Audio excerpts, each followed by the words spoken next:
بہت ساری چیزیں سیکھنے کی ہیں اس خاندان سے. رواداری اور خودداری بھی سیکھی جا سکتی ہے. جب یہ لشکر حضرت امام حسین رضی اللہ تعالیٰ عنہ کو شہید کر دیتا ہے اور پھر وہاں سے شہیدوں کے سر نیزوں پہ چڑھا کے کوفہ اور کوفہ سے دمشق لے جایا جاتا ہے، تو یزید پوچھتا ہے اپنے خاص لوگوں سے کہ اس راستے کے اندر تم نے ان کی کیفیت کیا دیکھی؟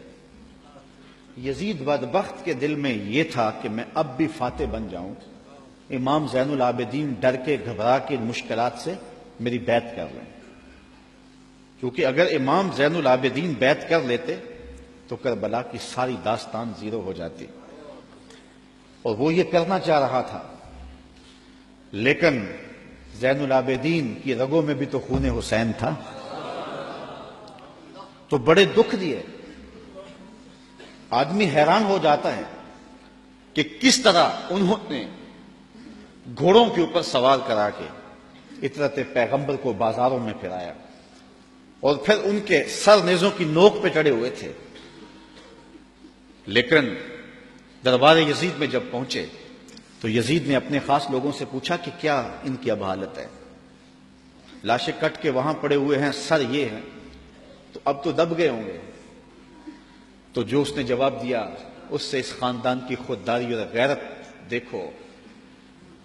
اس کے معتمد خاص نے کہا کہ ہم کربل سے یہاں تک پہنچے ہیں اور ہم نے بہت دکھ بھی دیے ہیں، ان کو ذہنی اذیتیں بھی دی ہیں، بعض جگہوں کے اوپر ان کے اوپر پتھراؤ بھی ہوا ہے، لیکن لگتا یہ رہا ہے کہ فاتح یہ ہیں اور ہم مفتو ہیں. ان کا انداز اور ان کا تیور ہمیشہ یہ بتاتا رہا ہے کہ اصل فاتح یہ اور مفتو ہم ہیں، اور حقیقت ہے بھی یہی. اقبال کہتا ہے جو دلوں کو فتح کر لے وہی فاتح زمانہ. حشام بن عبد الملک بنو امیہ کا بڑا تگڑا حکمران گزرا ہے. حج کرتا ہوا حجر اسود کے سامنے آیا، دل میں آیا کہ میں حجر اسود کو چوموں. اتنا ہجوم تھا، کسی نے بادشاہ کی پرواہ نہیں کی، راستہ نہیں دیا. وہ ایک سمت کھڑا ہو کے منتظر رہا کہ کوئی رش کم ہو تو میں حجر اسود کو بوسہ کروں.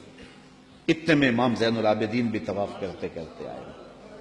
وہ رک کر کے جب حجر اسود کو دیکھنے لگے تو لوگوں نے راہیں چھوڑ دی، آگے بڑھے، حجر اسود کو چوما اور پھر طواف میں لگ گئے.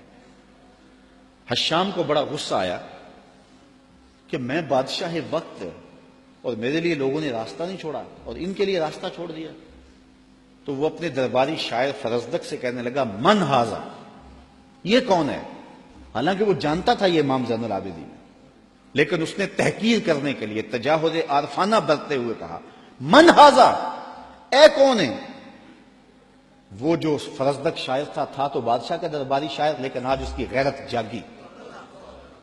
جب اس نے کہا نا من ہاذا، یہ کون ہے، تو فرزدق نے کہا بادشاہ تو نہیں جانتا یہ کون ہے؟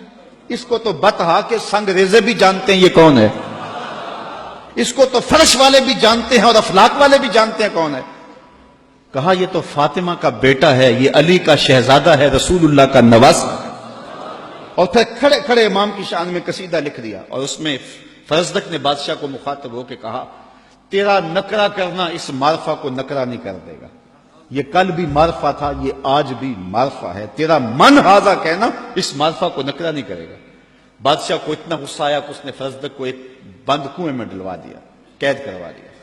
امام کو پتہ چلا تو انہوں نے اشرفیوں کی ایک تھیلی بطور جو ہے وہ محبت فرزدق کے پاس بھیجی. تو اس نے چوم کی آنکھوں سے لگائی اور خادم کے ہاتھ میں واپس کرتے ہوئے کہا کہ امام سے کہنا، میرا سلام دینا، کہنا ان ٹگوں کے لیے بادشاہوں کی نوکری کی ہے ساری زندگی، اور یہ جو میں نے قصیدہ لکھا ہے پیسوں کے لیے نہیں کیا، اشرفیوں کے لیے نہیں لکھا، آپ کے نانے کی شفاعت کے لیے لکھا ہے.